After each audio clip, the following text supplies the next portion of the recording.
Imagine, if you will, that you are a photon. You have no mass, no internal clock, and from your perspective, the moment you are born in the core of a star and the moment you strike the retina of a human eye across the galaxy are, quite literally, the same instant. Time doesn't exist for you. But for us? We are slaves to the tick of a clock. Or are we? Hello, I'm Dr. Aris Thorne, and today we're going to discuss why your perception of now is a convenient, evolutionary lie. We start with a simple question: how fast is your brain? We like to think we live in real time. You see a bird fly, you see it instantly. But instantly is a fiction. When you look at your hand, you aren't seeing it as it is. You are seeing it as it was roughly 80 milliseconds ago. Light has to hit the skin, travel to the eye, convert to an electrical signal, and then your brain has to perform a massive, high-speed computational miracle to knit those signals into a coherent, moving image. You are living in a slight, biological delay. You are a ghost, haunting your own body from the immediate past. But it gets weirder. Let's descend into the rabbit hole. If the brain has a latency, how does it deal with the world? It predicts it. Your brain is a hallucination machine. It doesn't record reality, it guesses what's about to happen based on what just happened. If you see a cup on a table, your brain fills in the gaps so you don't experience the world as a choppy, low frame rate video. But what happens when the universe itself has a delay? Consider the concept of quantum retrocausality. This is where physics stops being polite and starts being downright terrifying. Experiments like the delayed choice quantum eraser have shown us that an action taken in the present can seemingly influence the path a particle took in the past.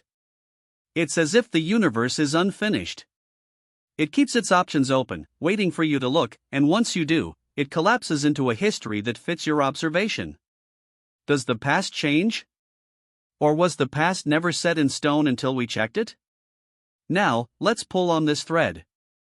If our brains are guessing the future to compensate for their own lag, and the quantum universe is waiting for us to observe it to finalize its history, are we the authors of reality?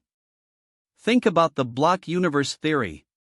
Einstein's relativity suggests that time is a dimension just like space. There is no now flowing through the universe. The Big Bang, your birth, and the heat death of the universe are all frozen in a permanent, four-dimensional block. If that's true, then change is just an illusion created by our consciousness moving through the block. We are like a needle on a vinyl record, but we are convinced the music is creating itself as we play it. But wait, what about the moment? Let's look at the phenomenon of chronostasis. Have you ever looked at a clock and felt the second-hand pause for just a little too long? That's not a malfunction in the clock. That's your brain being caught in the act of stitching. When you move your eyes rapidly, a process called saccade, your brain shuts off your vision so you don't see the blur. To compensate, it backdates your perception. It stretches the very first moment you look at the clock to cover up that split-second gap.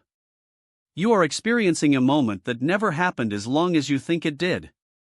You are literally editing your own history in real time to maintain the illusion of a smooth, continuous existence. Now, let's go deeper. If our consciousness is just a series of editing tricks, what does that mean for free will? If the universe is a pre-written block, and your brain is just a predictive engine running on a delay, then you are merely the witness, not the operator. You are the passenger in a car that has already reached its destination. But here is where I find beauty.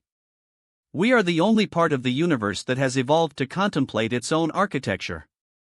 We are the universe's way of being bored and trying to figure out why it exists. We fear death because we view time as a finite resource being consumed.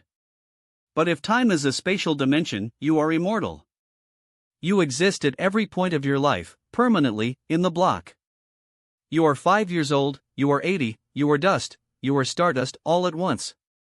We are just blinded by our limited perspective, trapped in a narrow slice of the record player. So, why does any of this matter? Because when you look at the world, you aren't just a creature living on a rock. You are an interface. You are a biological construct built to simplify an infinite, quantum mechanical chaos into something that makes sense for survival. Every time you feel a sense of wonder, every time you pause and ask why, you are glitching the system. You are the universe looking back at itself, noticing that the seams don't quite line up. And in those gaps, in those 80 milliseconds of lag, in the space between the particles, is where the truth hides. Next time you look at the stars, don't think of them as distant. Think of them as present. Think of the light as something that hasn't finished arriving. Think of yourself not as a person, but as a process, a temporary, beautiful, conscious vibration in the fabric of the block. You aren't moving through time. Time is moving through you. And it's quite the show, isn't it? I'm Dr. Aris Thorne. And now, I think it's time you looked at your own life and wondered, what else is your brain not telling you? Stay curious, and for heaven's sake, keep questioning the clock.